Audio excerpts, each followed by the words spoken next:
Kalimantan Barat, Bapak Muhammad SH.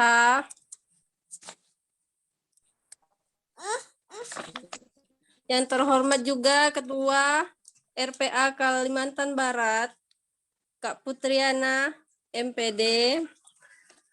Yang terhormat juga moderator kece kita hari ini, yakni Kak Siti Rohima SIP, serta teman-teman yang sudah hadir pada siang ini. Semoga kita semua selalu diberikan kesehatan. Amin.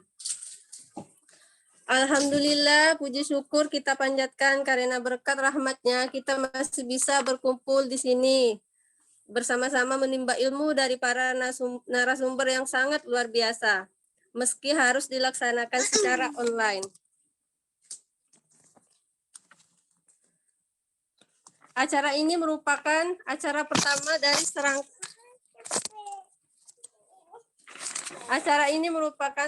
pertama dari serangkaian webinar yang diselenggarakan dari RPA Kalbar. Webinar ini mengusung tema tentang ingat pesan ibu, laporkan orangnya. Sebelum memulai webinar ini, perkenankanlah diri saya untuk memperkenalkan diri.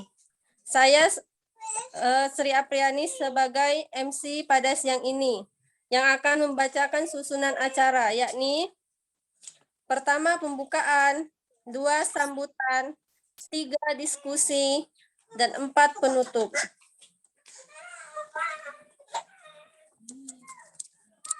Marilah kita buka webinar ini dengan mengucapkan Bismillahirrahmanirrahim. 2 sambutan. Untuk pertama, sambutan ini akan diberikan kepada Ketua RPA Kalimantan Barat. Kepada Kak Putriana MPD, disilahkan. Baik, sudah kedengaran suara saya, Dek? Sudah, Kak. Baik, Assalamualaikum warahmatullahi wabarakatuh. Waalaikumsalam warahmatullahi wabarakatuh.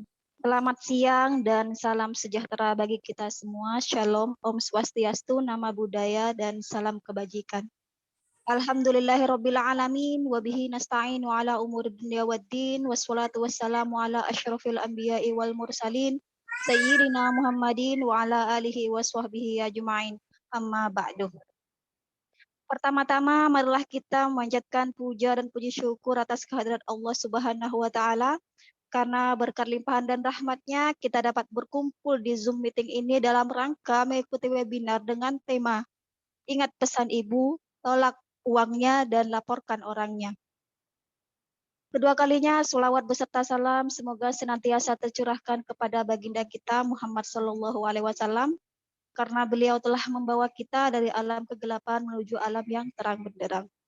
Yang saya hormati narasumber kita pada webinar kita kali ini, yaitu Pak Muhammad SH, beliau merupakan Komisioner Bawaslu Kalimantan Barat.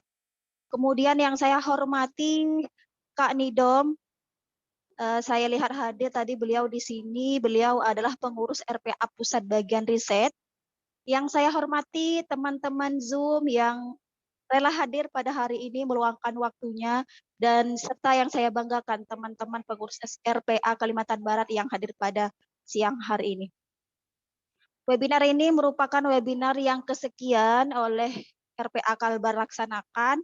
Sebenarnya kami juga telah mengundang KPU Kalbar untuk meramaikan sebagai narasumber pada webinar ini, cuman karena minggu ini mereka disibukkan dengan agenda rapim, akhirnya mereka tidak ada yang bisa mewakili KPU untuk meramaikan atau menjadi narasumber di webinar kita kali ini. Semoga di lain kesempatan kita bisa dibersamai oleh KPU Kalimantan Barat.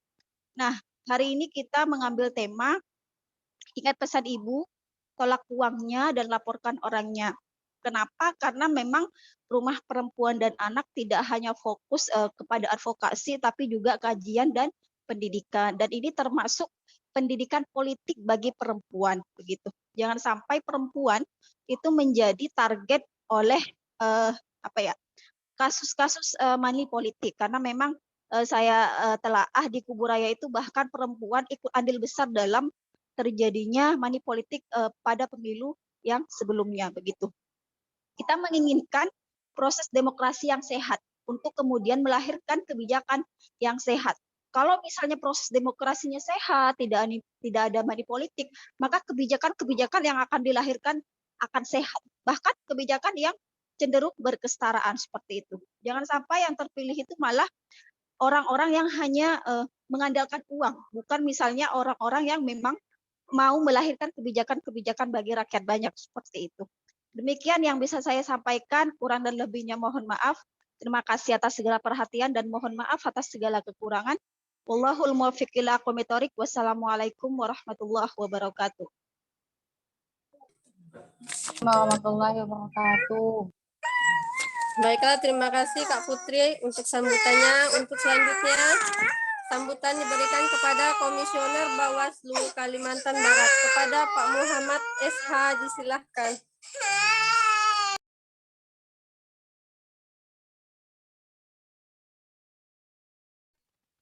Sepertinya beliau masih belum masuk ya.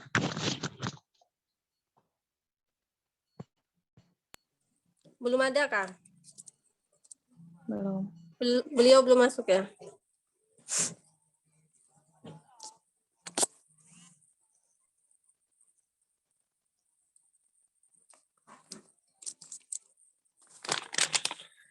Baiklah, kita lanjut saja ya ke acara intinya, yakni diskusi mengenai ingat pesan Ibu, tolak uangnya, laporkan orangnya, yang akan dipandu langsung oleh moderator kece kita. Kepada Kak Siti Rohimah SIP, disilahkan.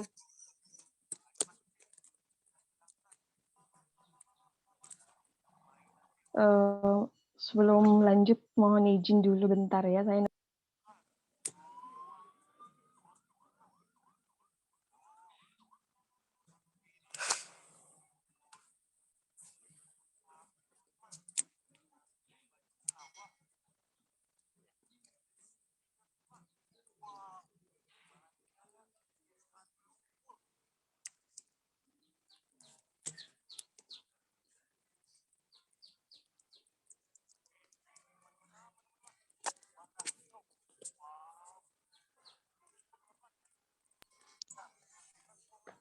baik.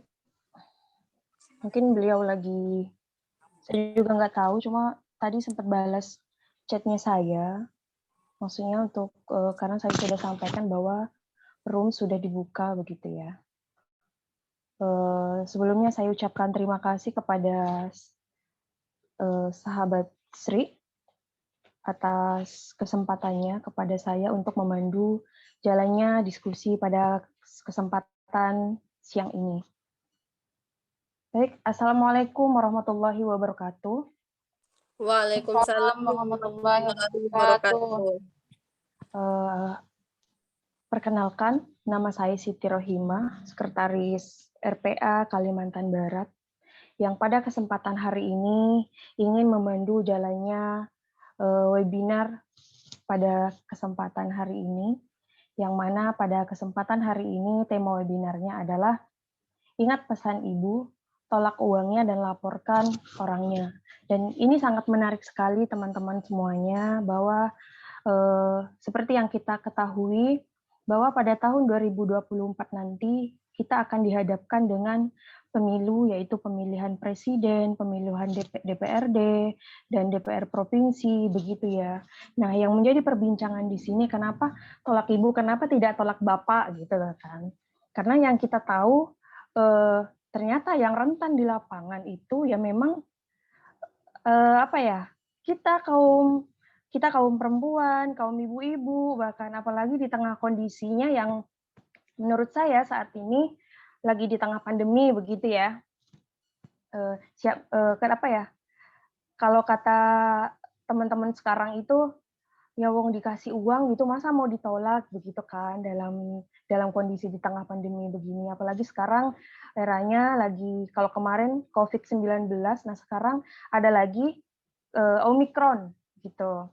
Nah ini kenapa sih tiap mau puasa, tiap mau lebaran begitu kan, kok selalu ada gejala-gejala baru yang bermunculan di tengah-tengah kehidupan kita saat ini. Nah, kalau kita kaitkan dengan tema pada kesempatan hari ini, sangat menarik sekali gitu kan. Sekarang kan udah musim-musim para calon, para kandidat untuk mempromosikan dirinya begitu kan. Dan itu sudah mulai bermunculan di sosial media. Jangankan kita yang kaum intelektual yang melek dengan sosial media, nah ibu-ibu yang kadang tidak sekolah, tapi kesempatan pada kali ini sosial media itu tidak hanya diminati oleh kaum ibu-ibu, tapi juga anak-anak juga gitu. Artinya dengan sosial media rentan sekali begitu. Belum lagi kalau sudah melihat di lapangan atau di sosial media, di televisi ada pembagian sembako gitu kan. Kalau kata orang-orang yang melek politik begitu kan melihatnya ya itu mungkin bantuan COVID gitu kan. Tapi bagi para calon tentu itu bagi lawan para calon gitu tentu itu akan menimbulkan pertanyaan begitu ya. Palingan dia membagi-bagikan itu karena dia ingin mempromosikan dirinya untuk menjadi calon apa begitu, calon presiden kah, calon DPR kah begitu. Nah, pada kesempatan hari ini sebelum berlanjut kepada narasumber, mungkin saya akan membacakan CV-nya terlebih dahulu. Namun saya ingin membuat kesepakatan terlebih dahulu kepada teman-teman semua yang hadir pada kesempatan hari ini. Namun saya cek dulu apakah Pak Muhammad sudah bergabung. Oh, rupanya beliau udah ngechat. Tunggu sebentar. Sudah proses masuk. Gitu. Tunggu. Ya, mulai saja seremonialnya. Ya, sebentar lagi beliau akan masuk. Saya akan bacakan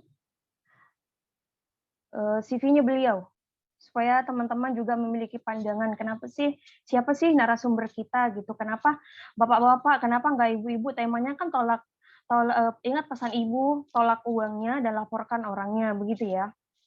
Kenapa sih nggak bapak-bapak? Nah, seperti yang disampaikan oleh ketua kami di RPA Kalbar, sebenarnya diskusi pada kesempatan hari ini itu ada dari KPU juga. Harusnya dari KPU kita sengaja mau soundingkan antara Bawaslu dan KPU biar korelasinya lebih bagus. Namun pada kesempatan hari ini meskipun dari KPU tidak hadir, tentu dan sangat berharap semoga tidak mengurangi eksistensi daripada pada webinar hari ini begitu ya.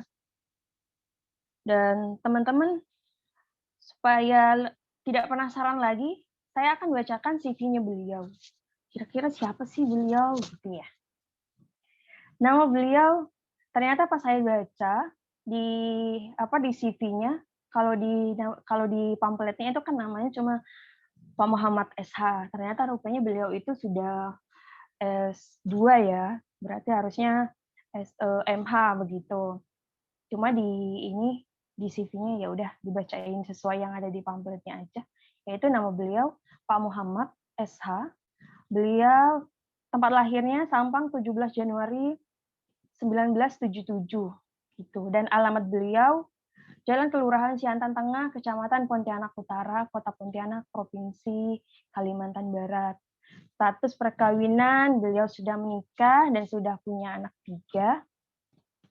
Pekerjaan saat ini yaitu anggota Bawaslu Provinsi Kalimantan Barat. Itu yang periode kedua, yang ini dari tahun 2007 sampai 2023 nanti. Artinya tahun 2023 sudah habis ya masa jabatannya.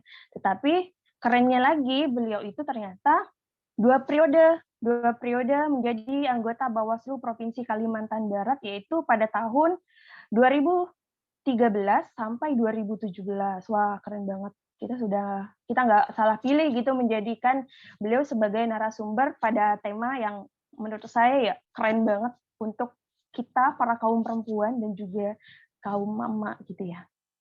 Nah, untuk pendidikan saat ini yaitu S2 Ilmu Hukum Universitas Tanjung Pura Pontianak. Mulai dari tahun 2019 sampai sekarang. Beliau juga S1-nya juga bagian dari hukum di Universitas Pancabakti Pontianak. Pengalaman pekerjaan. ya sekarang, yaitu sebagai Bawaslu. Ternyata beliau juga pernah menjadi guru honorer gitu. Bayangin ya, untuk para teman-teman, sahabat-sahabat semuanya, mungkin ini bisa menjadi motivasi. Yang awalnya beliau hanya sebagai guru honorer, nggak kebayang gitu kalau sekarang beliau bisa menjadi anggota Bawaslu Provinsi Kalimantan Barat 2 periode juga gitu. Keren banget kan? Nah, terus pernah menjadi pelaksana program PNPN Peduli lah Pesdam NU gitu ya. Terus sebagai riset ternyata beliau juga aktif di kepemiluan, makanya beliau itu terpilih sebagai anggota Bawaslu Provinsi Kalimantan Barat. Pernah di JPPR juga sebagai koordinator Provinsi JPPR Kalimantan Barat pada pemilihan gubernur dan wakil gubernur 2009. Terus pernah menerapkan itu PKM pada tahun 2021 sampai 2022. Pengalaman organisasinya juga keren banget. Wakil ketua Ansor, ketua pengurus cabang, artinya bertahap sekali gitu dari bawah sampai saat ini. Makanya beliau keren banget, teman-teman. Bisa sharing-sharing tidak hanya soal pemilu, kalau ingin lebih banyak mengetahui tentang beliau, nanti bisa didiskusikan. Yang saya tahu beliau orangnya sangat terbuka dan wawasannya juga sangat luas begitu ya. Mungkin Pak Muhammad ini sudah bergabung belum ya? Sudah. Oh ya, ya Pak Muhammad, selamat datang pada webinar kesempatan pada hari ini. Mungkin ya. Terima kasih Mbak. Iya, mungkin sebelum materinya disampaikan, saya minta ke teman-teman boleh diaktifkan videonya, tapi suaranya jangan diaktifkan. Begitu ya teman-teman, kesepakatannya biar nanti lebih kondusif aja begitu untuk jalannya webinar pada kesempatan hari ini. Nah, Pak Muhammad, CV-nya sudah saya bacakan, mungkin kita biar untuk lebih efisien waktu, mungkin kita langsung saja kepada narasumbernya untuk menyampaikan materi-materi yang sesuai tema pada kesempatan hari ini, yaitu ingat pesan ibu, tolak uangnya dan laporkan orangnya. Begitu. Mungkin kepada Pak Muhammad saya persilahkan. Baik, terima kasih. Suara saya terdengar, Mbak, teman-teman semuanya. Iya, siap, jelas, ya. Pak.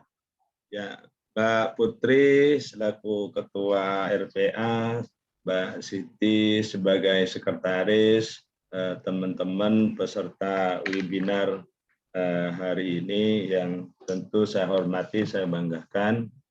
Tadi sekilas saya mendengar soal pembacaan CV. Ya, kalau CV saya dibaca itu, nanti itu sudah menggantikan jam materi saya itu.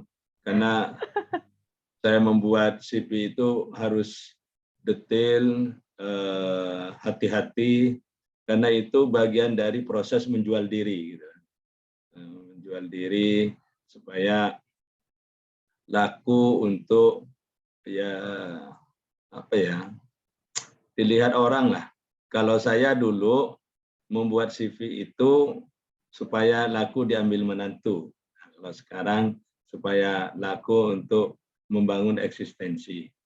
Nah, teman-teman yang saya hormati, saya banggakan peserta webinar yang saya tentu sangat bahagia saya diminta untuk sharing terkait dengan kepemiluan. Judulnya lucu tapi menjebak gitu kan. Ingat pesan mama, kalau ada orang ganteng diambil jadi menantu kan gitu lah intinya. Kalau bahasa keren kepemiluan tuh pesan mama, kalau ada orang memberi uang, ambil uangnya, jangan pilih orangnya. Itu kalau pemilu, teman-teman. Kalau pemilu, boleh saja ngambil uangnya, tapi tidak perlu pilih orangnya. Kami dulu masih aktif sebelum jadi penyelenggara, mengkampanyekan tentang politisi busuk. Jadi setelah reformasi, pada saat reformasi saya sudah berkecimpung di kepemiluan, menjadi pemantau dari lembaga Anfrel, masih mahasiswa pada saat itu. Nah, setelah di CPPR kami mengkampanyekan tolak politisi busuk. Politisi busuk itu terkait dengan sangat maraknya penggunaan uang untuk mempengaruhi pemilih. Nah, sekarang ada Undang-Undang 7 2016 dan 17 dan Undang-Undang nomor 10 tahun 2016. Nah, ini penting sahabat-sahabat sekalian memahami regulasi terkait dengan pemilihan dan pemilu. Nah, di slide ini slide udah bisa dilihat ya? Iya Sudah, Bang, Pak. bisa Bang. Sudah bisa. Sudah bisa. Nah, ini hanya sebagai gambaran saja terkait dengan pemberian uang. Kalau bahasa kerennya itu kan money politik. Money politik itu bahasa yang dipakai sehari-hari oleh media untuk mengkonstruksi para pembaca bahwa istilah yang dipakai itu money politik. Sedangkan di norma itu tidak ada istilah money politik.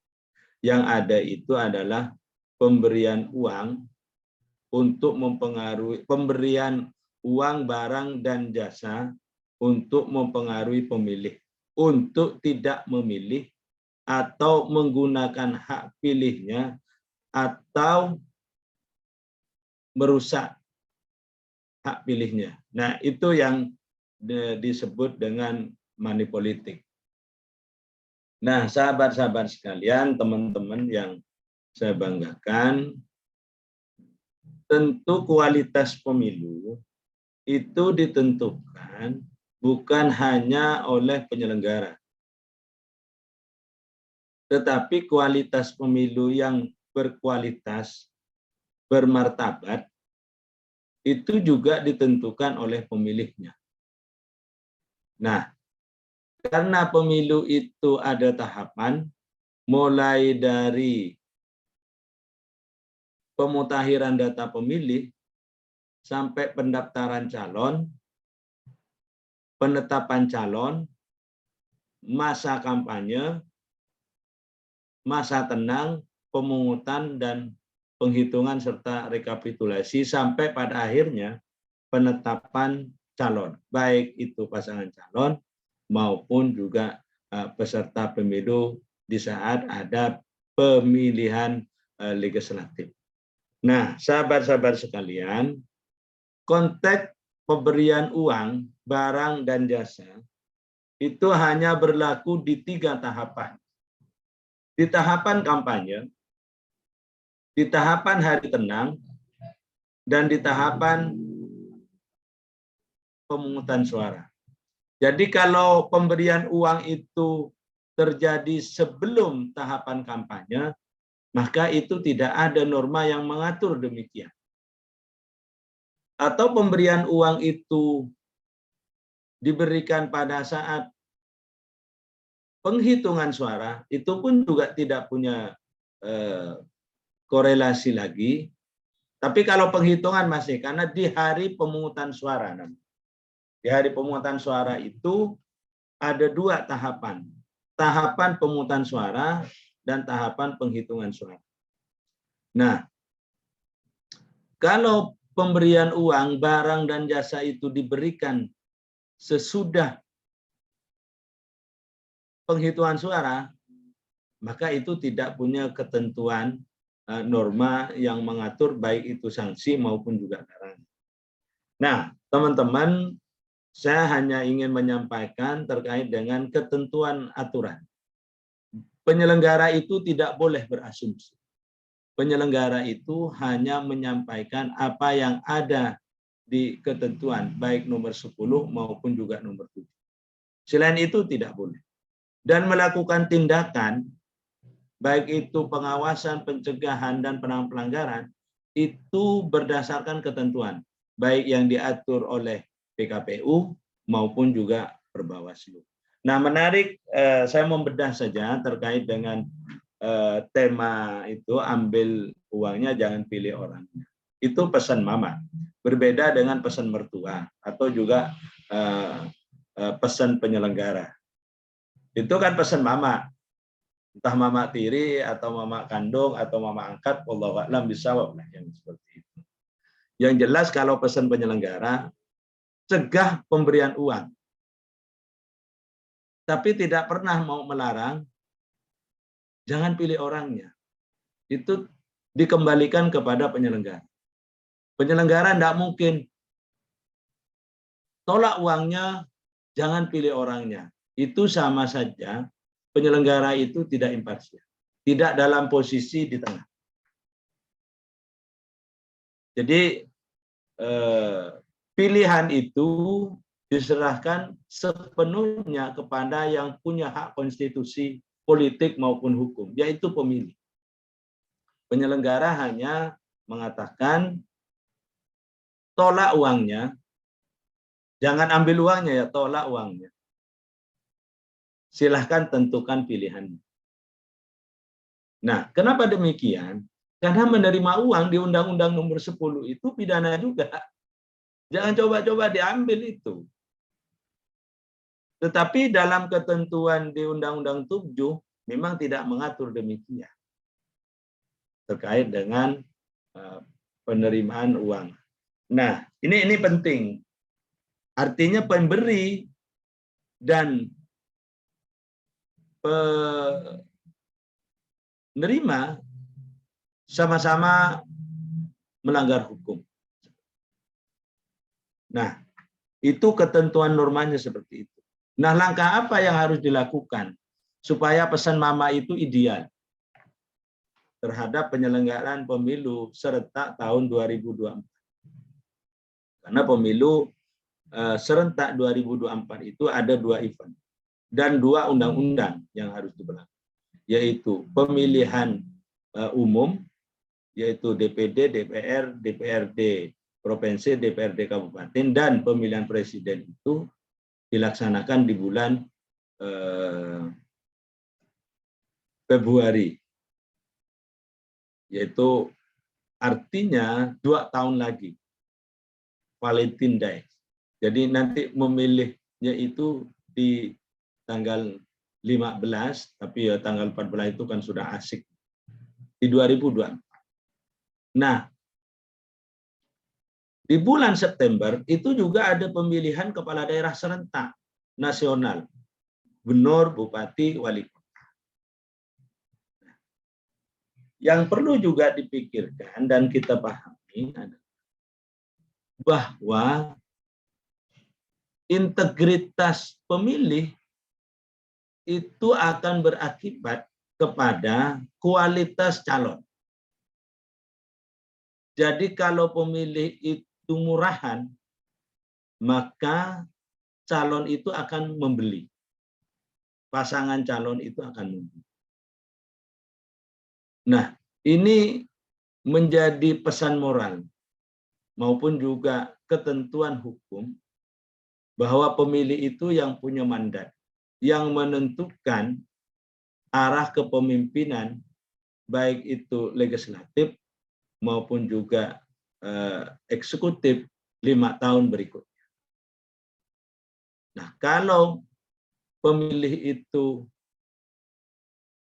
bisa dipengaruhi dengan uang, maka itu pertanda bahwa kualitas pemilihan maupun juga pemilu itu menjadi taruhan. Nah, sahabat-sahabat sekalian, apa peran dari, sebelum peran Bawaslu ya, kalau Bawaslu itu kan normatif. Yang ingin saya sampaikan, apa peran dari CSO? Peran kelompok-kelompok masyarakat seperti RPA. Ya, memberikan edukasi kepada masyarakat, jangan sampai edukasinya itu salah memahami diksi. Terima uangnya, tolak orangnya gitu loh. Nah, itu ibarat bahasanya itu, terima pemberiannya, tolak cintanya, kan seperti itu. Itu enggak boleh seperti itu. Karena menerima itu bagian dari sebuah mempengaruhi orang. Nah, bahasa mempengaruhi ini itu bisa dengan barang, jasa, maupun juga dengan uang. Nah, dalam konteks ini saya kira edukasi atau pendidikan politik kepada warga, pada kelompok-kelompok rentan yang akan dipengaruhi pilihannya itu sangat diperlukan. Jadi Bawaslu posisinya itu melakukan pencegahan. Maka proses pencegahan itu melakukan edukasi juga. Nah, tentu melakukan edukasi itu bermitra juga dengan kelompok-kelompok masyarakat, termasuk juga RPA. Maka penting kegiatan hari ini sebagai mitra strategis Bawaslu, RPA juga harus memahami konteks regulasinya. Jangan sampai nanti salah memberikan edukasi. Ya salah satunya diksi yang dipakai hari ini. Kalau pemilu mungkin sah-sah saja terima uangnya, tetapi menerima uang itu jangan hanya dilihat dari posisi norma ketentuan aturan, tapi harus dilihat dari etika moral sebagai bangsa.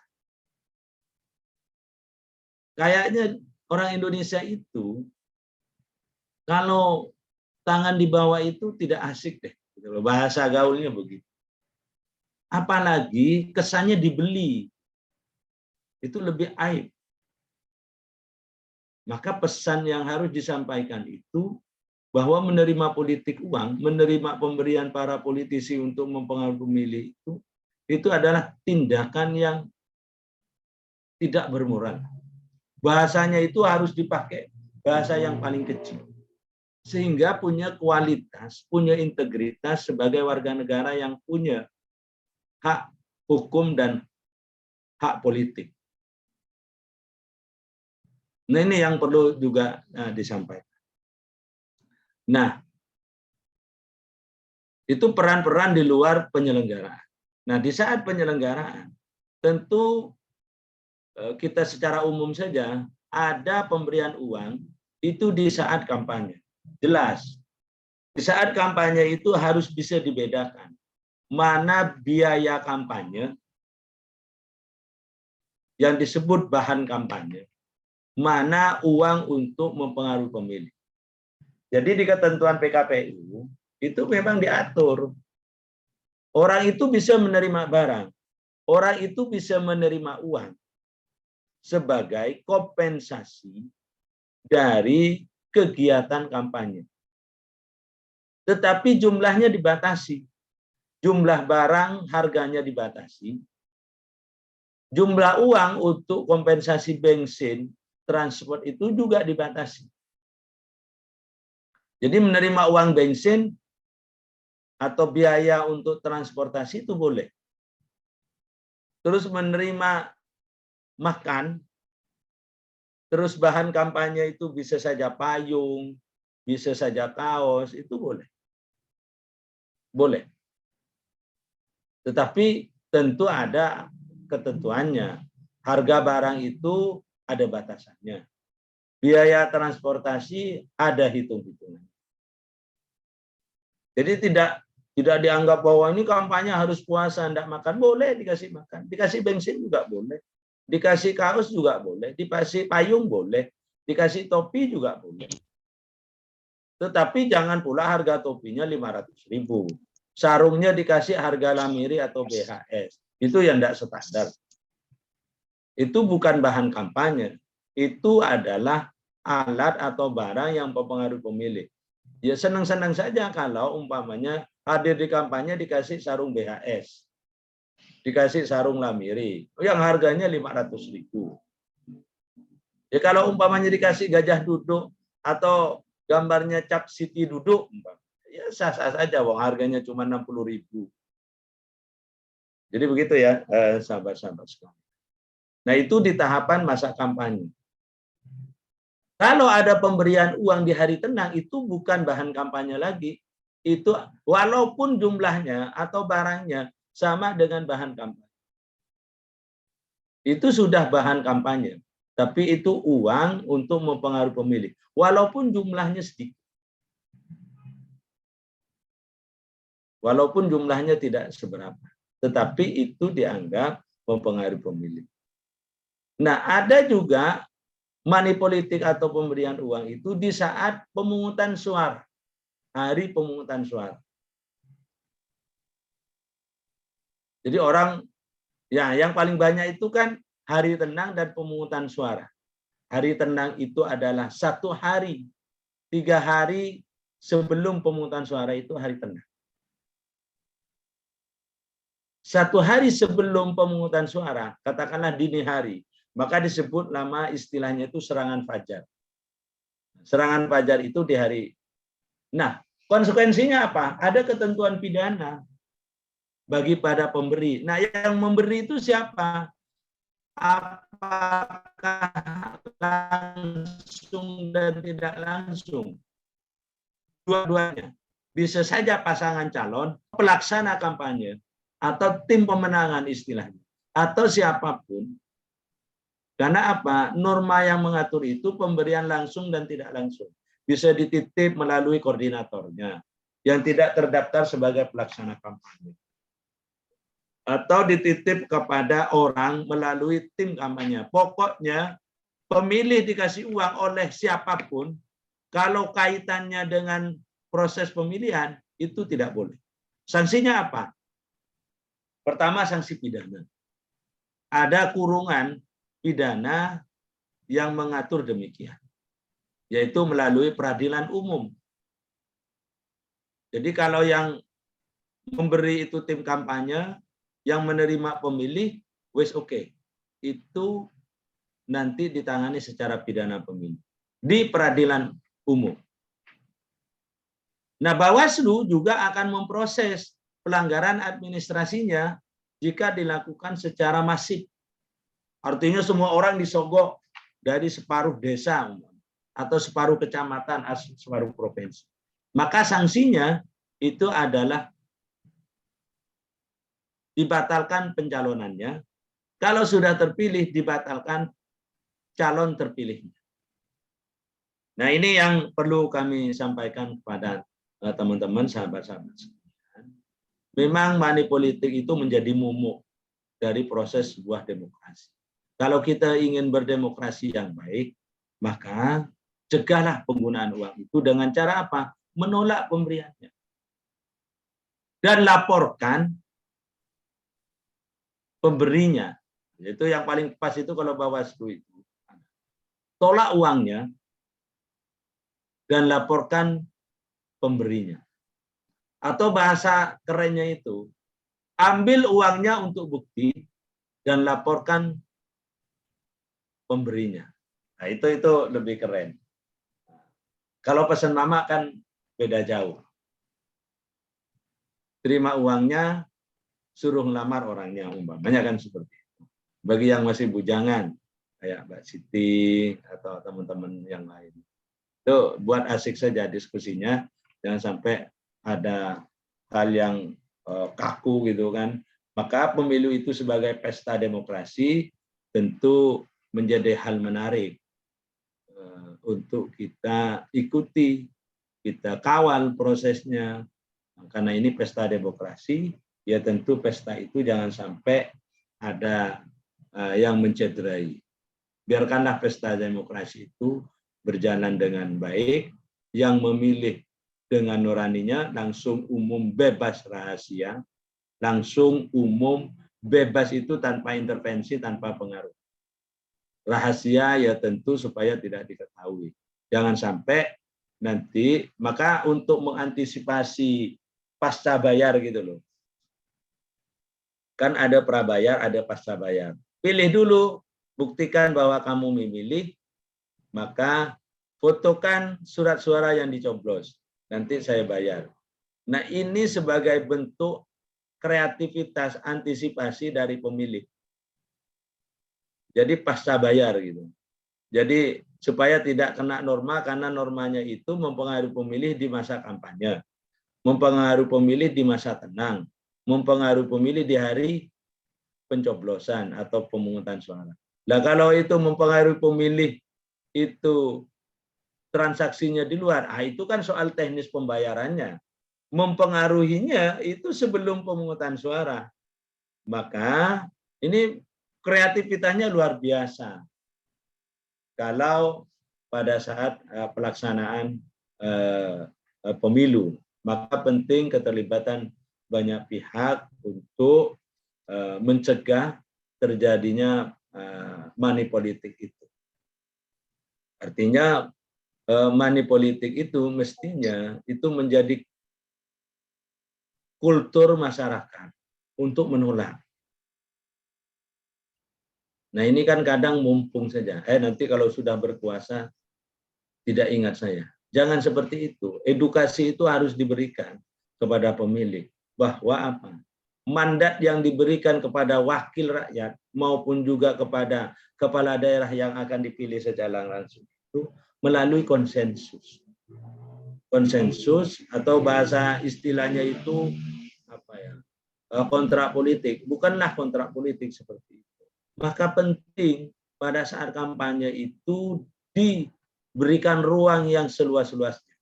Bahwa kampanye itu bukan hanya untuk peserta, baik legislatif maupun juga kepala daerah, untuk menyampaikan visi misinya, tapi kampanye itu menjadi media dialog antara pemilih dengan peserta.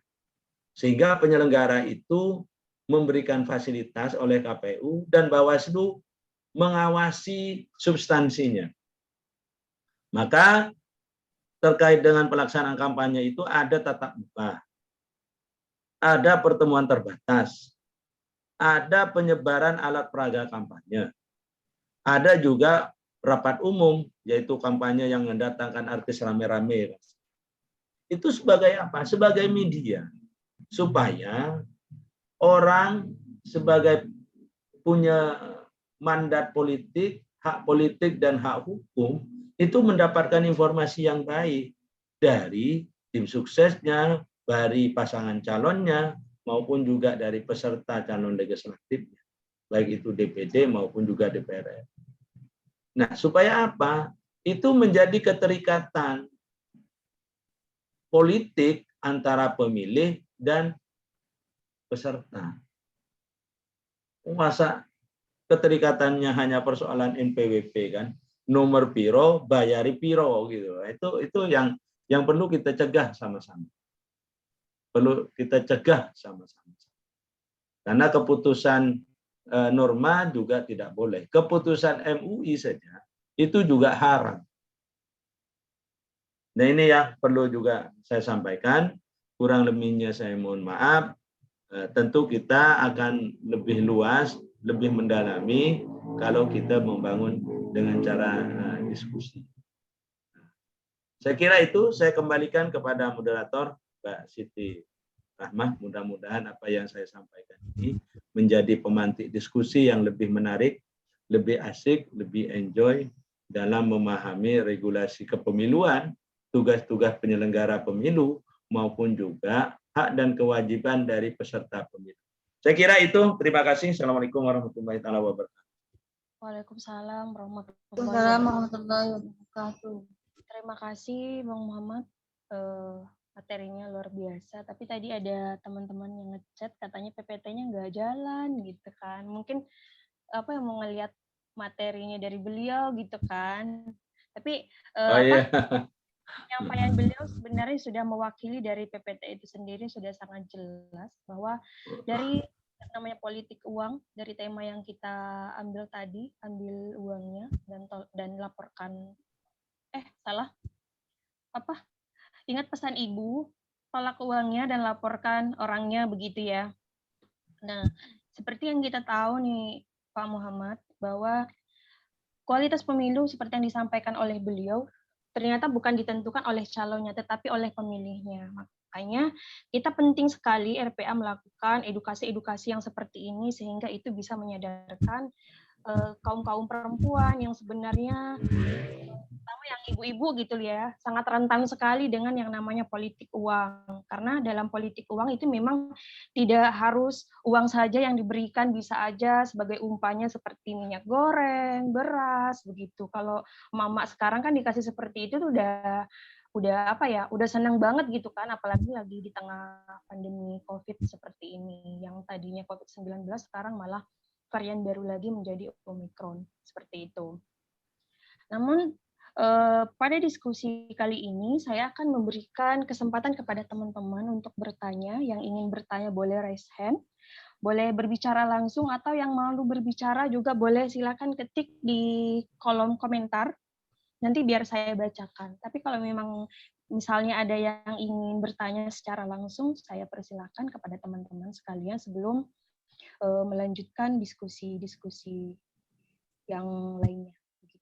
Dan ternyata pada kesempatan hari ini juga perlu saya sampaikan, ternyata ada Pak Komaruzzaman, beliau juga anggota komisioner Bawaslu Kabupaten Kuburaya. Ada juga Kak Sarifah Aini, beliau adalah anggota komisioner KPU Kabupaten Kuburaya. Alhamdulillah ya, menarik sekali. Ada pesan dari Pak Izam sebentar teman-teman sebelum bertanya. Oh iya, Pak Izam ingin menambah. Mungkin sebelum teman-teman bertanya, kita beri kesempatan dulu ya kepada Pak Izam untuk menambahkan begitu. Kepada Pak Izam, dipersilakan.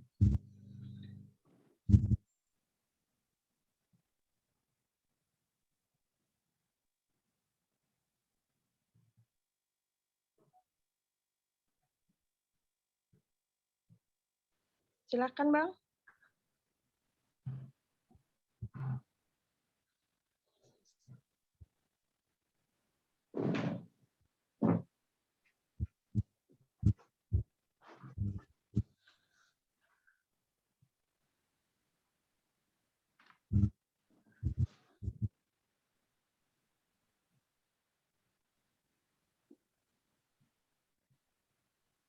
Pak Izam.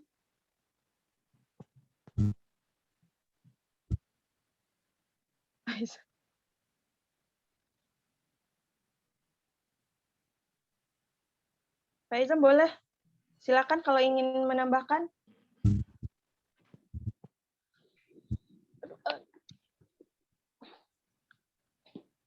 Pak Komaruzzamannya masih unmute. Mute ya. Oh iya. Iya. Buka dulu dong itunya, suaranya. Oke. Baik. Saya masuk di ini ya, di Zoom yang berbeda.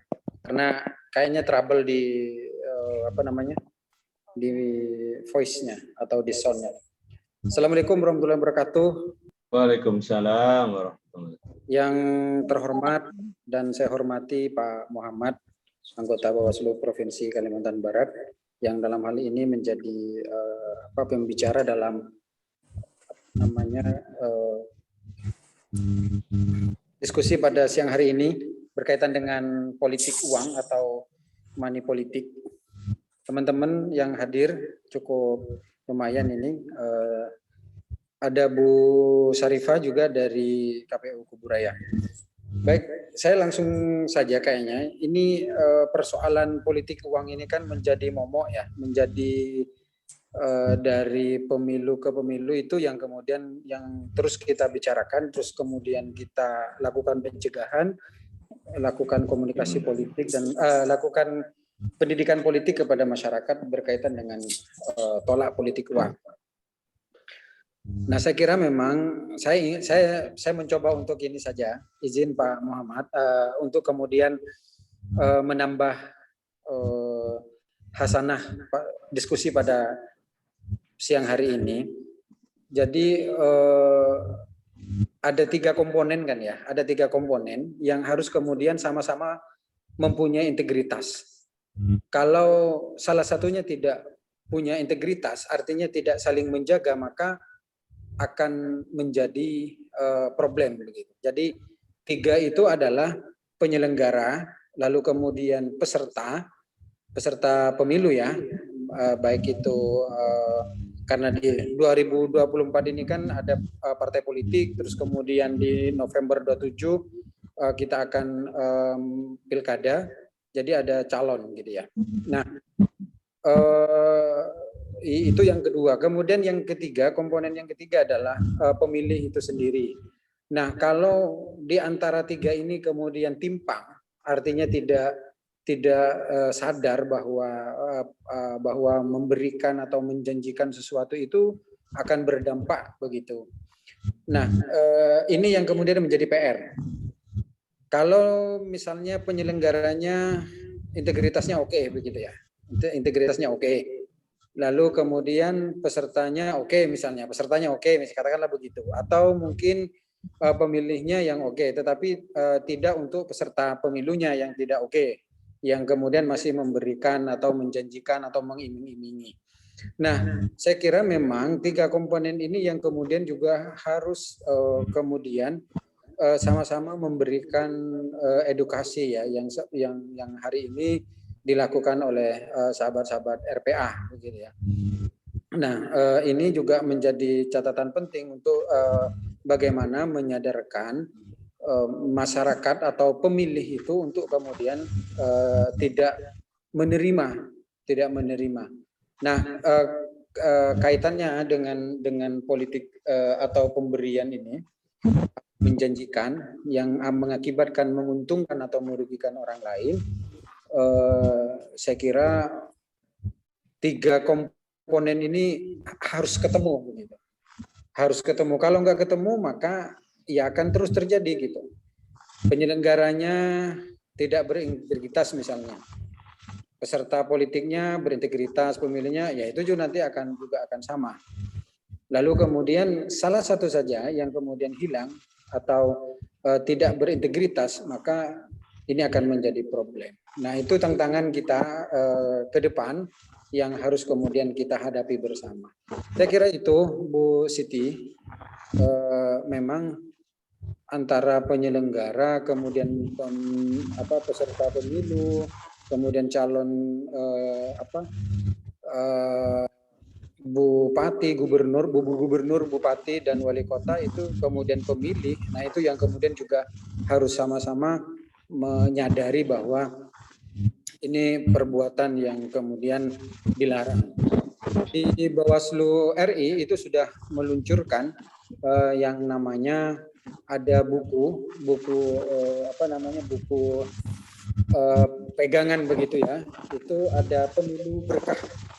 Jadi ada pemilu berkah yang sudah disampaikan atau ditulis oleh Bawaslu RI. Nanti silahkan diunduh atau dicari di websitenya Bawaslu RI. Itu ada tausiah pemilu berkah. Nah, itu mengupas tentang yang berkaitan dengan istilah money politik ini. Di situ bisa dilihat oleh sahabat-sahabat semua sebagai pengetahuan. Nah, untuk itu mari kita kemudian memberikan edukasi, memberikan pencerahan kepada kita semua untuk kemudian sama-sama meyakini bahwa politik uang atau pemberian itu tidak baik secara normatif secara hukum formal, saya kira. Kemudian secara hukum agama juga dilarang kemudian untuk memberikan seperti itu. Begitu Bu Siti, terima kasih. Terima kasih atas waktunya. Ini bukan narasumber kedua ya, cuman kita pengen ngobrol aja di sini. Jadi saya kira memang ini adalah wadahnya yang diberikan oleh teman-teman RPA kepada kita untuk ngobrolin soal itu. Kalau ketemu kan mungkin Mbak Siti sekarang sudah jauh ya, ada di mana-mana gitu kan. Nah, ya kita ini tidak bisa disempitkan oleh ruang dan waktu lah, kira-kira seperti itu. Itu Bu Siti, terima kasih. Terima kasih sudah menambahkan sehingga diskusi pada kesempatan hari ini lebih dinamis begitu ya. Karena pesertanya juga ada yang jauh tuh, ada yang dari Papua Barat, ada yang dari mana lagi begitu.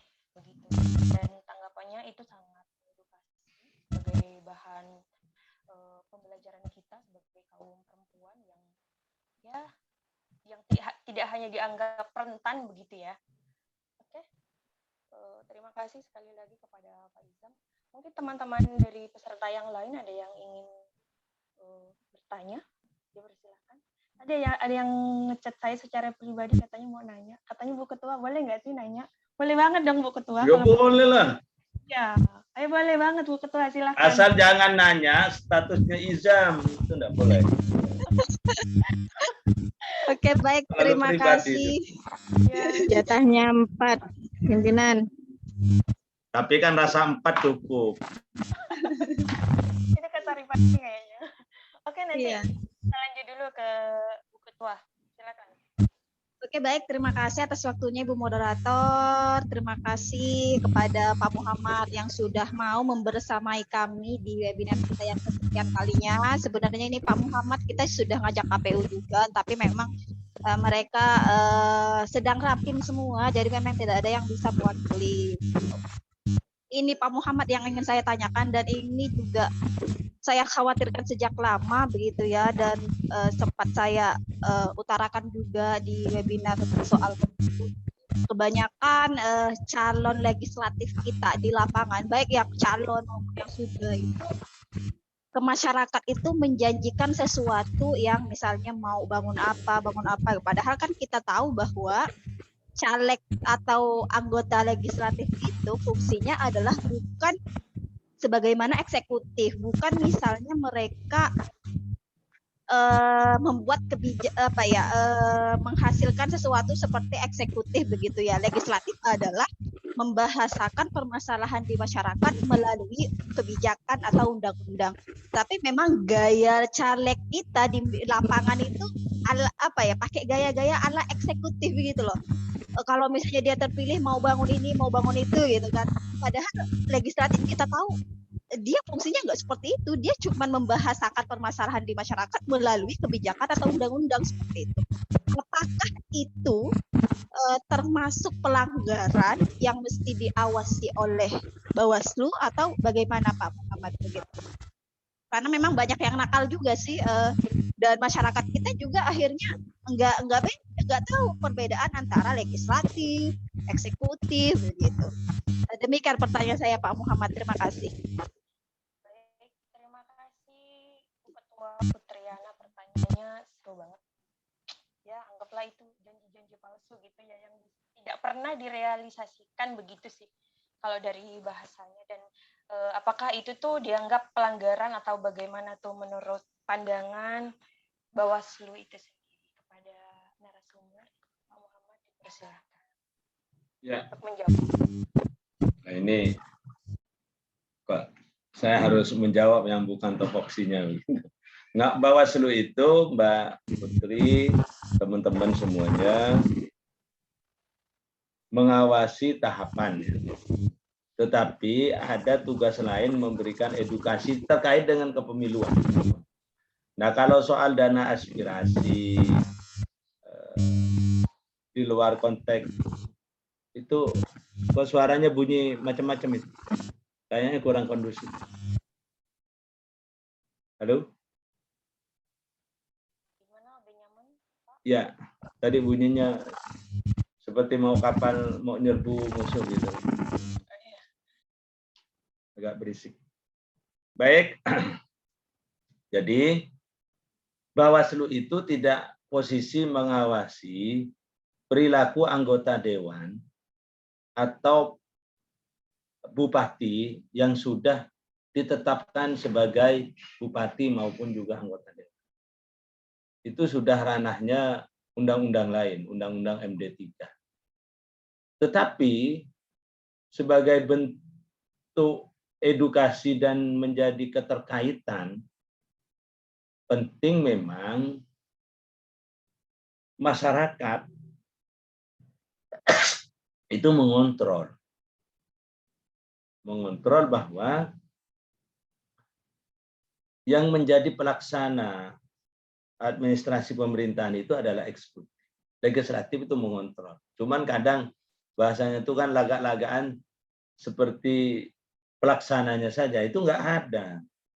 Nah ini tugas siapa? Ya tugas RPA menjelaskan kepada jemaahnya, kepada kaum-kaum ibu, perlindungan anak, kepada kelompok-kelompok yang rentan dikibulin, kan seperti itu.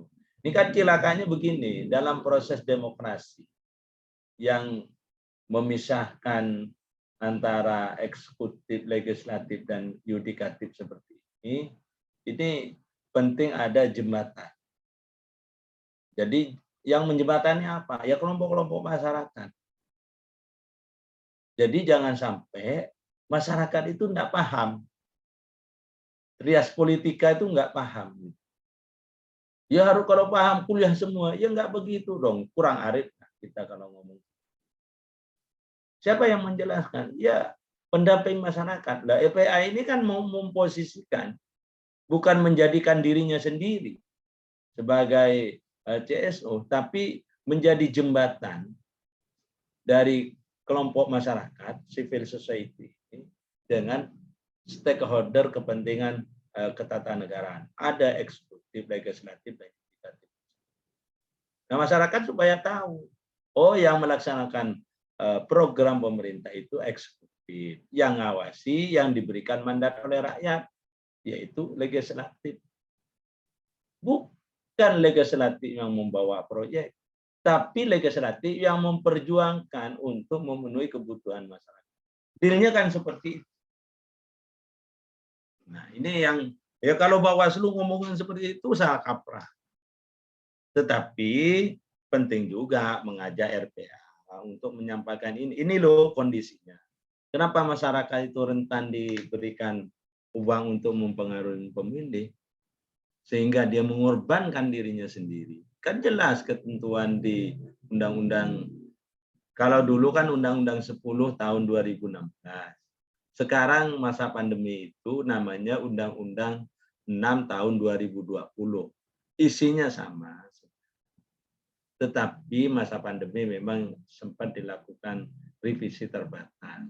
Bunyi undang-undangnya sama. Tetapi karena di masa pandemi. Intinya di Undang-Undang Pilkada, bahasa kerennya seperti itu, karena melalui revisi yang panjang sampai 4 kali, bahwa penerima itu juga pidana.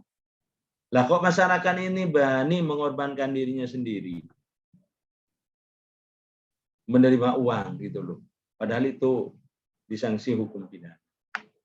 Ini penting sahabat-sahabat sekalian untuk memberikan. Nah selanjutnya saya coba untuk menjelaskan. Kalau tadi Gus Izam menyampaikan ada 3 komponen yang harus diberesin, penyelenggara, peserta, maupun juga pemilih. Yang perlu juga diberesin juga regulasinya. Tapi kita paham soal politik hukum. Dalam membuat aturan itu, ya tentu yang membuatkan para peserta atau calon peserta yang ada di legislatif. Nah, di situ ada politik hukum. Tidak mau menjurumuskan dirinya sendiri. Andai kata ketentuan norma, para legislatif, dan kami ini kan kuasi peradilan saja sebagai yudikatif. Enggak, gitu kan. Eksekutif juga enggak, tapi yang jelas ya eksekutif enggak juga. Karena anggarannya juga dari pemerintah, SK-nya juga dari pemerintah. Dibilang lembaga yudikatif, kita tidak dalam posisi di bawah MK. Kita hanya mendapatkan kuasi peradilan saja. Artinya melakukan tindakan seperti pengadilan, tetapi tidak di bawah Mahkamah Agung maupun juga tidak dalam pantauan Komisi Yudisial. Nah, kita kembali tadi. Andai kata regulasinya itu jos gitu kan, baik, bagus, bisa memberikan efek jerah, tentu kami sebagai penyelenggara norma itu pun juga tidak usah diragukan lah integritas penyelenggara. Dikasihkan mandat, wewenang yang tugasnya bisa memecat calon terpilih kalau sudah terbukti memberi seng umpama, ya sudah. Atau orang yang dengan sengaja melakukan politik uang, mulai dari dia berniat sampai berkampanye bisa dipecat, kita pecat. Tapi kan ketentuan undang-undangnya tidak demikian. Kami tidak bisa mengawasi orang yang tidak terdaftar sebagai calon. Katakanlah umpamanya baru berniat, dia sana ke sini sudah memberikan fasilitas kepada pemilik. Jalan ditimbun, jalan disemen, jalan diaspal, masjid dibetulin, gereja dikasih bantuan, pura juga dikasih patung. Semuanya difasilitasi, tapi dia belum terdaftar sebagai calon. Ya Bawaslu nggak bisa berbuat apa-apa. Siapa dia? Kan belum. Bawaslu karena tidak punya kewenangan mengawasi sesuatu yang bukan menjadi kewenangannya. Andai kata kewenangan itu diberikan, Bawaslu bisa mengawasi proses orang untuk pencalonan itu dari A sampai Z. Kedua, ya tentu kesejahteraan masyarakat itu juga menjadi salah satu penentu dari maraknya money politik. Artinya mental masyarakat itu terbentuk kalau masyarakat punya nilai, punya pemahaman, dan tidak kekurangan dari sisi pandang. Tapi bukan satu-satunya ya. Gara-gara kurang itu terlalu naif. Dikasih minyak goreng, dikasih beras, sudah diterima sehingga mempengaruhi pilihannya. Tidak kayak seperti itu. Warga kita ini tidaklah naif-naif, benar.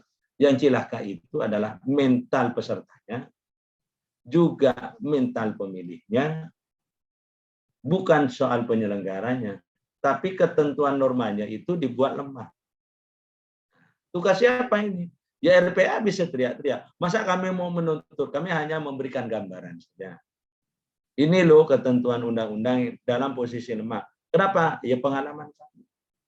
Nah, terus yang mendorong ya kelompok-kelompok CSO mendorong kepada para stakeholder yang punya kepentingan membuat undang-undang, dalam hal ini legislatif maupun juga pemerintah. Ini undang-undang harus direvisi. Undang-undang ini harus diperbaiki kalau ingin menciptakan proses pemilihan yang punya kualitas. Kalau yang menerima uang itu dipidana, justru sanksi yang paling terberat, yang memberi langsung dibatalkan pencalonan. Itu lebih keren. Tidak sampai menunggu proses ada ketentuan kekuatan hukum tetap, artinya ada keputusan hukum tetap baru enggak. Bawaslu diberikan kewenangan menjadi kuasi peradilan untuk memutuskan siapa yang bersalah dalam hal money politik, sehingga putusannya itu secara administratif bisa membatalkan pencalonan. Itu baru keren. Jadi yang menerima itu hati-hati, yang memberi pun juga ekstra hati-hati. Nah itu yang perlu kami sampaikan, Siti maupun juga Ketua RPA. Terima kasih. Kita lanjut saja, tidak apa-apa. Baik Bang, terima kasih atas jawabannya. Gimana Ketua? Sudah diterima? Oke, sudah sangat dimengerti Bu Moderator. Ini ternyata Saya menjelaskan bukan untuk ketua, untuk semuanya. Ketua ditanya. Nanti Pak Ketua kita bisa ngopi saja Bu Ketua. Siap Bang, siap. Oke, serta yang lain ternyata ada yang raise hand dari Mat Husin. Barangkali mau disampaikan secara langsung pertanyaannya, boleh dipersilahkan. Mana ya tadi? Mat Husin. Nah itu dia.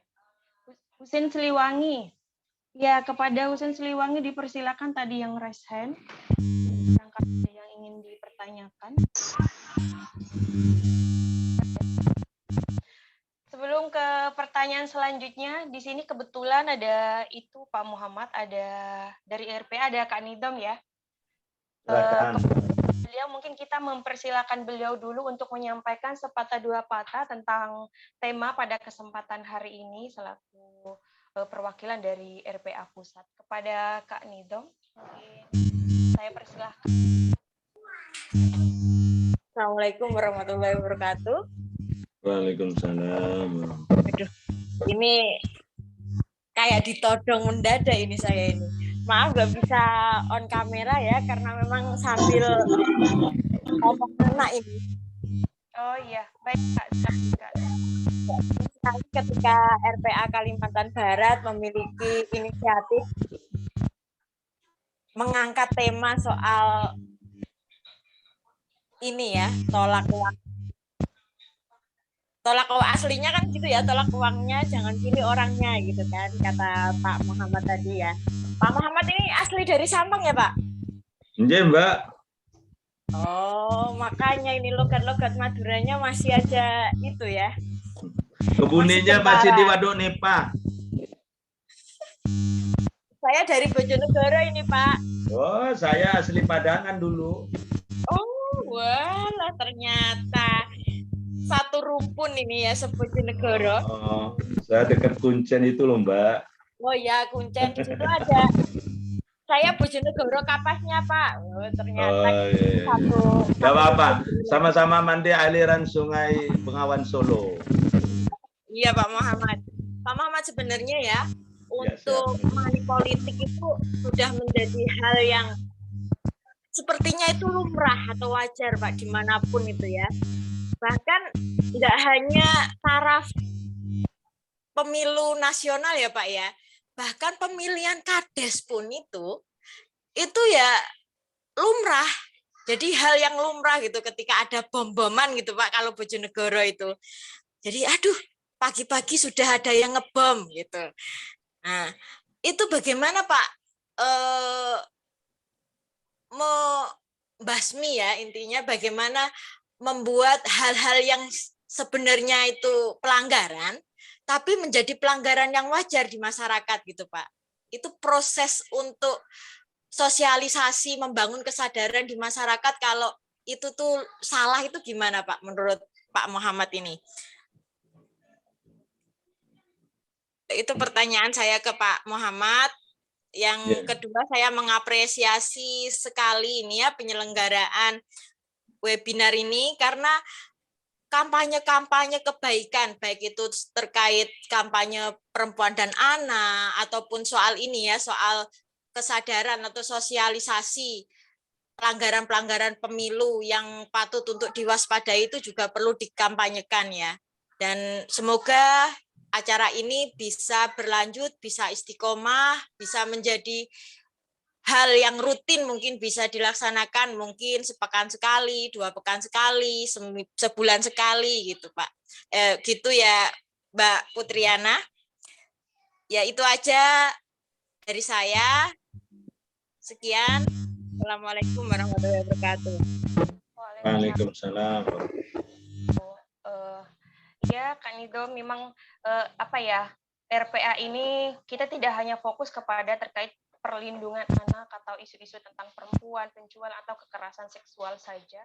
Menurut kami RPA itu juga penting sekali mengambil peran untuk melibatkan diri menjadi figur-figur yang bisa mengkampanyekan tentang bagaimana tentang pandangan politik-politik dalam pemilu begitu ya karena tentang perempuan itu adalah temanya memang pertama kerawanan, hanya kerawanan dalam segala sosial, seksual maupun kekerasan begitu ya. Tetapi dalam pemilu juga penting sekali karena pada saat ini kaum mama itu sangat rentan begitu, rentan misalnya dalam ketika pemilu begitu mudah dihasut, dikasih minyak goreng itu udah meleleh kayak gitu kan.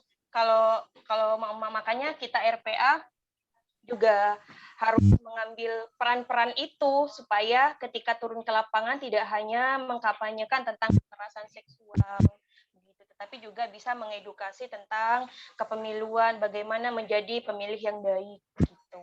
Mungkin atas pertanyaan Kak Nidom tadi dipersilahkan kepada Pak Muhammad untuk menjawab. Ya. Kalau kita pahami pemilihan langsung tertua itu adalah pilkades. Jangan-jangan carut-marutnya money politik itu diberi contoh oleh para kandidat pilkades. Kita ini masih pemilihan kepala daerah langsung itu kalah dengan pilkades. Pilkades itu dari dulu sudah pemilihan langsung. Mulai dari coblos tanda gambar, sampai pada soal kode. Kalau dulu saya di kampung itu, kepala desa itu dikasih simbol padi gitu, jagung, pisang gitu. Nggak pakai gambar sampai sekarang. Nah, sekarang udah zamannya super canggih seperti ini, para kandidat calon pilkades itu tidak jauh beda seragamnya, bannernya, spanduknya itu dengan pemilihan bupati. Bahkan saat pelantikan saja itu kan seragamnya sama dengan pelantikan gubernur itu. Nah, perlu juga dipahami karena memang Bawaslu, KPU itu tidak masuk dalam ranahnya pilkades, tapi menjadi sebuah pembelajaran bahwa pilkades ini sangat rentan terjadinya money politik. Karena apa? Berhadapan langsung dengan pemilih warganya. Dan yang diutamakan itu bukan pada proses politiknya, tapi proses gengsinya itu loh yang di pilkades. Saya paham betul ya, karena saya menikmati proses pemilihan kepala desa itu. Maka wajar kalau di pemilihan kepala desa itu menjadi indikator keberhasilan pemilu. Jika di pilkades itu steril dari politik uang, maka insya Allah juga steril pada saat pemilihan kepala daerah. Tetapi jangan menjadi sebuah kelumrahan gitu, menjadi sebuah kebiasaan bahwa ini sudah menjadi hukum di masyarakat. Siapa yang menjadi peserta, baik itu legislatif maupun juga pilkada, harus menyiapkan uang untuk apa? Membeli harga diri dalam tanda kutip pemilih. Maka sekarang kita harus melawan. Kelompok-kelompok masyarakat, RPA juga harus melawan. Jangan sampai ibu-ibu itu tidak menjadi penyeimbang dari carut-marutnya proses politik yang menggunakan uang itu. Saya kira ya kita jangan hanya terfokus ke persoalan money politik, banyak hal terkait dengan perempuan dan anak ini yang harus menjadi perhatian juga oleh teman-teman RPA. Tetapi harus juga diingat, negara ini akan normal diatur jika money politik itu bisa dihilangkan. Kenapa? Karena itu punya efek domino soal korupsi. Karena apa? Modal politiknya terlalu tinggi. Kalau sudah model politiknya terlalu tinggi, kepekaan para legislatif, kepekaan kepala daerah itu akan hilang. Sehingga masyarakat yang terkait dengan persoalan perempuan, soal pelecehan seksual, soal akses kepada sumber daya alam perempuan itu tidak pernah jadi dipikirin. Kenapa? Oh, saya kan sudah beli suaramu. Ngapain saya mau mendengarkan aspirasimu? Ngapain aku harus peka terhadap nasib? Jadi kalau money politik itu bisa dihilangkan, maka kos politik, biaya politik itu bisa diredam. Maka kepekaan para pemimpin kita, para legislatif kita atau wakil-wakil kita itu akan meningkat. Itu yang harus juga dipikirkan, bukan ini sesuatu yang tidak ada kaitannya. Korupsi hari ini bukan hanya persoalan minta, tapi korupsi hari ini kebanyakan rata-rata itu untuk modal politik. Modal politik untuk apa? Loh, di samping partai politiknya minta servis, minta bayaran untuk mendapatkan rekomendasi. Pemilihnya lebih jago juga.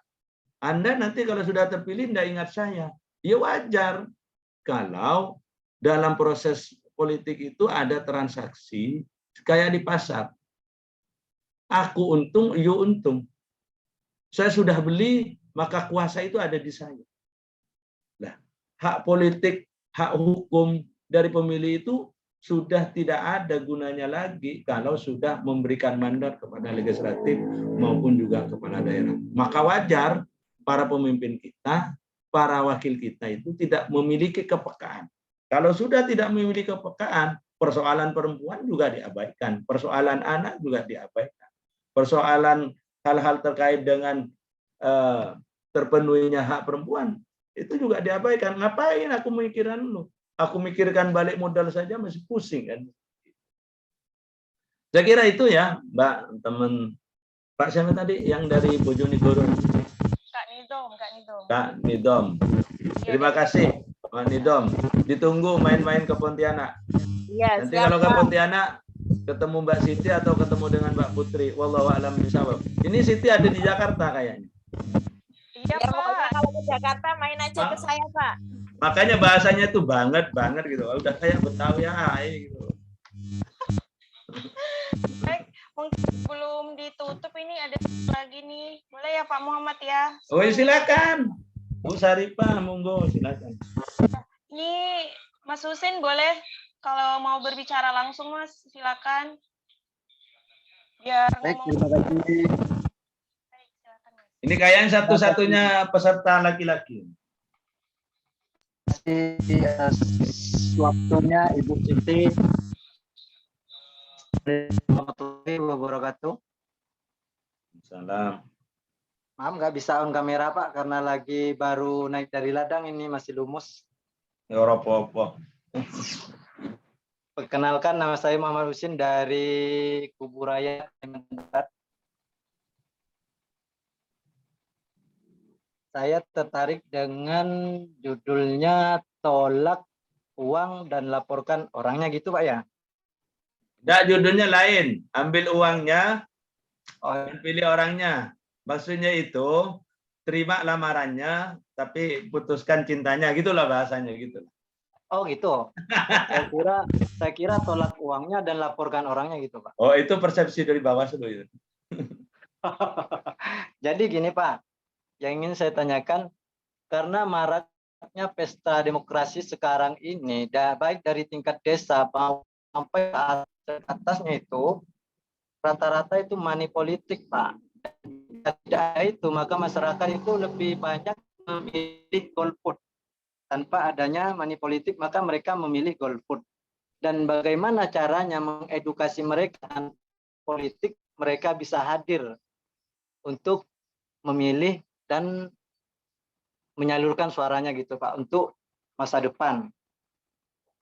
Itu yang pertama. Yang kedua, bagaimana caranya ketika kita melihat money politik yang lagi marak, apakah kita harus terima ataupun harus kita laporkan? Kalau menurut versi kita tolak uangnya dan kita laporkan orangnya seperti itu kan?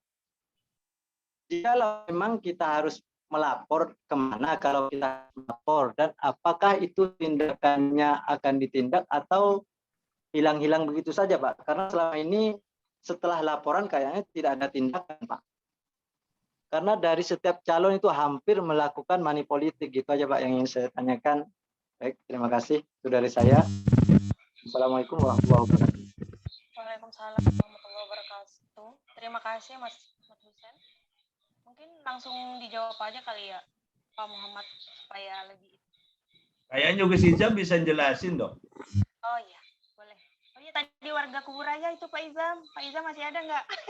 Sama Bu Saripah orang ini tuh. Ya, boleh Kak Saripah kalau ingin menanggapi.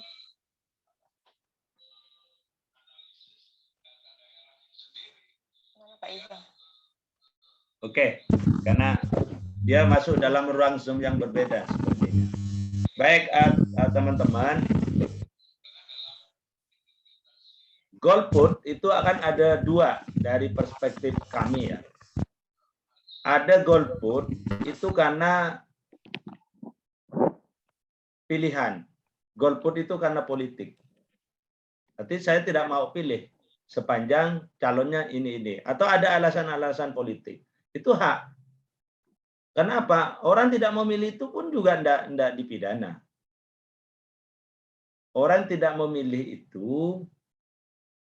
itu bukan suatu pelanggaran. Artinya orang golput itu sebagai pilihan politik, ya monggo silakan. Tapi ada orang tidak memilih golput itu karena alasan teknis. Alasan teknis itu ya dihalang-halangi. Atau dia tidak menggunakan hak pilih karena dipengaruhi uang. Itu yang bermasalah. Jadi golput itu, saya bingung, dua-duanya sama-sama ngasih duit. Terus saya tidak mau memberikan pilihan. Maka terminologi money politik itu mempengaruhi pemilih untuk tidak menggunakan hak pilihnya. Atau menggunakan hak pilihnya untuk memilih seseorang, atau menggunakan hak pilihnya untuk dirusak gitu. Itu terminologi dari money politik. Artinya mempengaruhi itu. Terus gimana caranya kalau terjadi demikian? Ya silakan dilaporkan ke Bawaslu.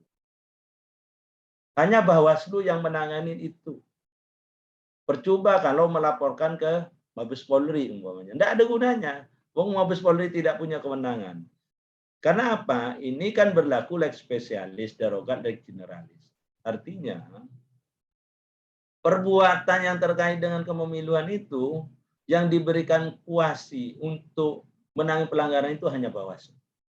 Bawaslu di mana? Ya ada Bawaslu di setiap jenjang. Ada pengawas TPS, ada pengawas di tingkat desa, ada pengawas di tingkat kecamatan, ada pengawas di tingkat kabupaten, provinsi, dan RT. Tetapi jangan apatis gitu. Jangan apatis.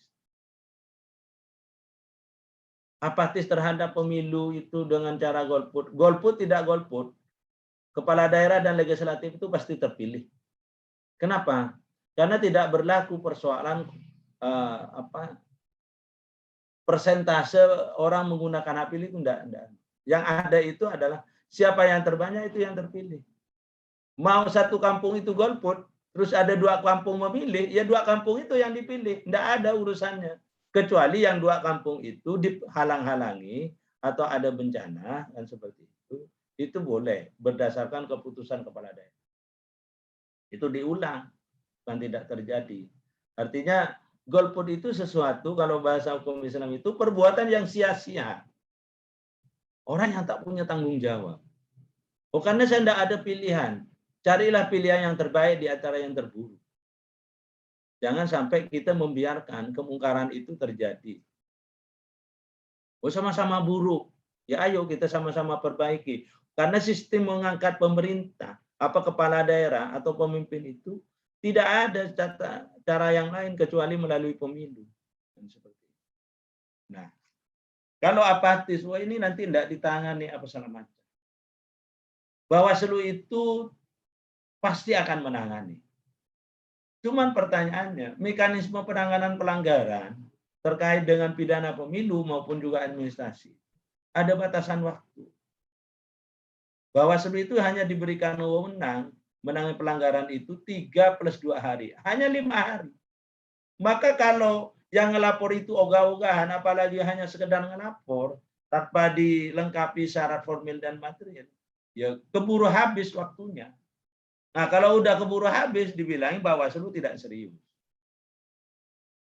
Gimana supaya serius? Ya edukasi terhadap pemilih, orang yang mendapatkan informasi, yang mendapatkan uang. Uang itu boleh diambil, asal untuk jadikan barang bukti. Silakan disampaikan. Tapi kalau uangnya sudah diambil, terus dibelanjain, ujung-ujungnya terdesak dijadikan barang bukti. Itu yang celaka. Karena apa? Peristiwa hukum sudah terjadi. Siapapun yang menerima uang itu, pasti kami akan pidanakan. Maka yang paling mungkin adalah proses pencegahan.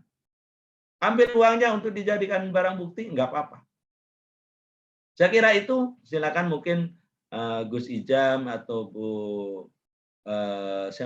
Bu Aini, Nyai Aini, Neng Aini bisa melengkapi.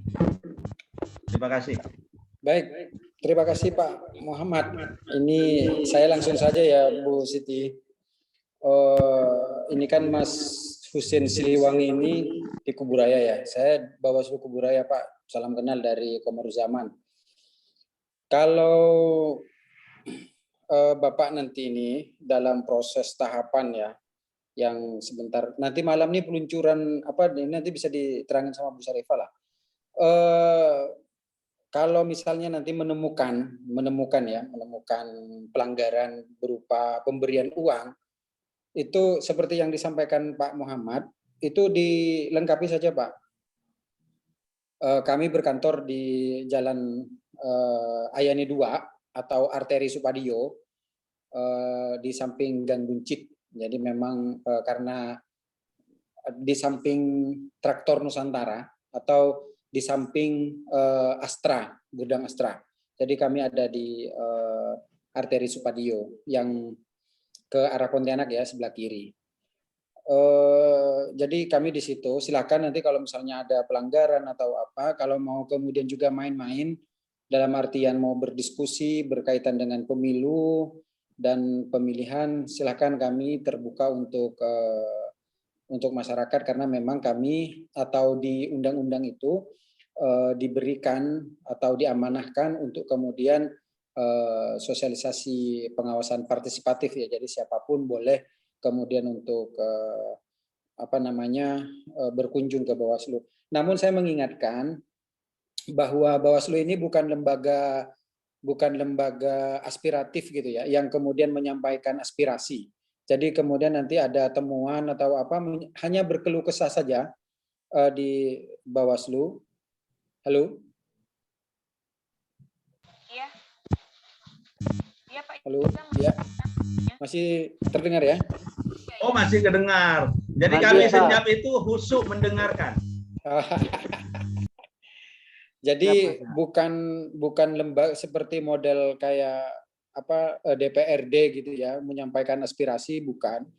Jadi kalau misalnya ada temuan atau mungkin ingin dilaporkan, silahkan datang bawa buktinya. Kami di sini ada aturannya juga, harus memenuhi syarat formil dan material, itu juga harus kemudian diperhatikan.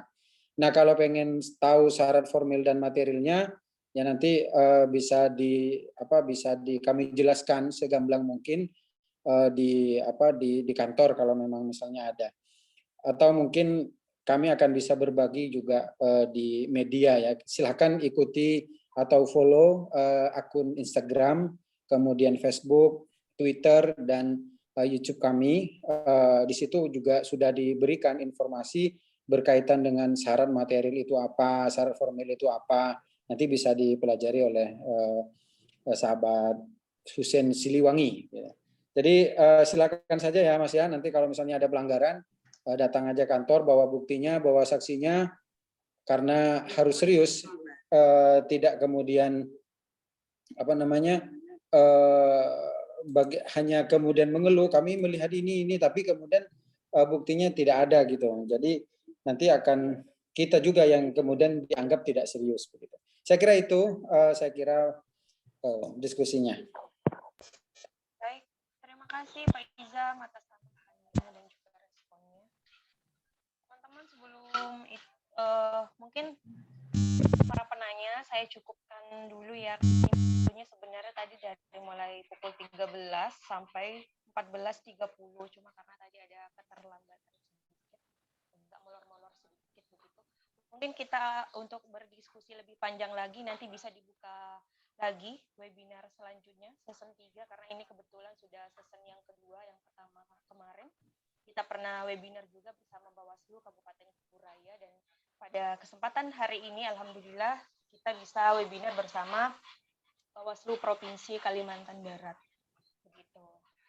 Mungkin sebelum saya tutup dari diskusi ini dan sebelum saya simpulkan juga ada closing statement dari narasumber. Pak Muhammad, boleh sedikit closing statement dari panjenengan? Dipersilakan. Baik, Mbak Putri, Mbak Siti, Gus Izam, Sayyidah Syarifah Aini, juga RPA Pusat, Mbak Polo, dan juga teman-teman, Kang Husein, teman semuanya. Memang pemilu itu event 5 tahunan. Tetapi event 5 tahunan ini yang menentukan arah kebijakan politik bangsa ini. Minimal selama 5 tahun. Karena ada proses politik itu 5 tahun. Maka penting itu harus menjadi perhatian. Jangan sampai pemilu itu hanya miliknya peserta. Bukan hanya karena penyelenggara yang dapat gaji. Yang punya otoritas untuk melaksanakan teknis yaitu KPU dan Bawaslu yang melakukan tindakan. Pemilu itu sejatinya itu untuk hak konstitusi pemilih. Maka dalam demokrasi itu dari rakyat untuk rakyat. Maka yang punya otoritas penuh, full, yang diperhatikan itu adalah pemilih. Bukan peserta, bukan penyelenggara. Maka penting kita bersama-sama memberikan edukasi yang baik kepada masyarakat. Nah, keterkaitan dengan tema hari ini, soal money politik, ayo sama-sama kita cegah. Mencegah salah satunya apa? Menindak bagi orang yang melakukan money politik. Cara menindaknya seperti apa? Laporkan ke Bawaslu biar efek jerah. Tapi tidak cukup seperti itu. Ayo kita dorong perbaikan regulasinya. Siapapun yang melakukan money politik itu harus dibatalkan pencalonannya supaya jerah. Kalau hanya sanksi pidana, wah gampang, itu dikorbankan aja pada orang lain. Maka yang terpenting itu adalah sanksi administrasi, pembatalan kepada calon atau calon terpilih atau bakal calon yang mencoba untuk menggunakan uangnya untuk memilih pemilih.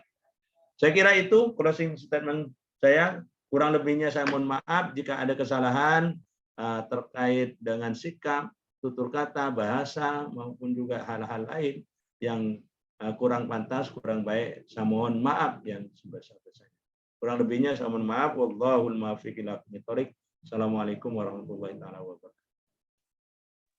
Warahmatullahi wabarakatuh. Sekali lagi saya ucapkan terima kasih kepada Pak Muhammad selaku anggota Bawaslu Provinsi Kalimantan Barat. Sebelum saya tutup, saya mau menyimpulkan terlebih dahulu dari awal. Kalau dari saya pribadi, yang dapat saya tangkap ialah cegahlah pemberian uang itu dan laporkan pemberinya. Pilih yang murahan sehingga calon tidak mudah membeli suara kita atau menukar suara kita dengan minyak goreng misalnya begitu ya. Nah, dan ini penting sekali untuk mengedukasi kepada terutama orang-orang terdekat kita di lingkungan kita, keluarga kita, saudara-saudara kita, bahkan sahabat-sahabat atau teman sengopi kita begitu. Kalau dari Pak Izam tadi dapat saya simpulkan bahwa ada 3 komponen yang mempunyai integritas penyelenggara, yaitu penyelenggara, peserta pemilu, pemilih, dan pemilu itu sendiri. Jangan sampai ada ketimpangan dari ketiganya begitu. Nah, begitu juga dengan RPA, salah satunya yaitu yang merupakan bagian dari stakeholder yang harus terus saling menyeimbangi, berkesinambungan antara Bawaslu, KPU, kita sebagai masyarakat atau NGO gitu juga harus memiliki kontribusi besar kepada negara kita dengan bagaimana caranya, yaitu memberikan edukasi-edukasi penting atau pengenalan bagaimana sih menyelenggarakan pemilu itu yang baik dan benar begitu. Mungkin saya sebagai moderator, saya juga mohon maaf atas segala kekurangan dan juga keterbatasan saya. Sekali lagi saya ucapkan terima kasih Pak Muhammad sudah berkenan hadir pada kesempatan hari ini, meluangkan waktunya juga di tengah kesibukannya. Terima kasih juga kepada Pak Izam yang sudah sampai double daring begitu ya pada kesempatan hari ini. Hadir juga ada Kak Sarifah Aini selaku anggota komisioner KPU Kabupaten Kuburaya, ada Kak Nidom juga selaku RPA Kalimantan Barat. Kalau yang diskusi RPA pusat, mohon maaf. Kalau pada kesempatan kemarin tidak ada yang hadir, tapi perlu kita laporkan juga bahwa pada webinar sebelumnya sebenarnya pesertanya karena waktu itu tepat banget dan dari jauh-jauh hari banget gitu mempersiapkan, jadi pesertanya agak banyak. Nah, sekarang bahwa mahasiswa itu sudah banyak yang sudah kuliah begitu ya, sudah aktif, jadi makanya mereka jadwalnya ada yang bentrok begitu. Tapi jangan khawatir, setelah ini kita RPA juga akan terus merilis apa yang disampaikan oleh para narasumber pada kesempatan hari ini, sehingga webinar pada hari ini tidak cukup di online hari ini saja, tetapi juga akan terus ada di internet, begitu terus kita edukasikan, terus kita kampanyekan kepada masyarakat luas. Sekali lagi saya atas nama Siti Rohimah sebagai moderator, sekali lagi mohon maaf atas segala kekurangan. Akhirul kalam, wallahul muwaffiq ila aqwamit thoriq. Wassalamualaikum warahmatullahi wabarakatuh, dan saya kembalikan. Waalaikumsalam warahmatullahi wabarakatuh. Baiklah, terima kasih kita ucapkan kepada moderator kita yang sudah memandu acara kita dengan sangat luar biasa. Baiklah, untuk menutup webinar ini, marilah kita mengucapkan hamdalah. Alhamdulillah. Terima kasih untuk para narasumber yang sudah hadir hari ini, kepada Pak Muhammad, Pak Komaruzaman, dan Ibu Sarifah, serta dari RPA Pusat itu Mbak Nikom. Nah, saya sebagai MC hari ini pamit undur diri. Wallahul muwaffiq ila aqwamit thoriq. Wassalamualaikum warahmatullahi wabarakatuh. Waalaikumsalam warahmatullahi wabarakatuh. Waalaikumsalam warahmatullahi wabarakatuh. warahmatullahi wabarakatuh.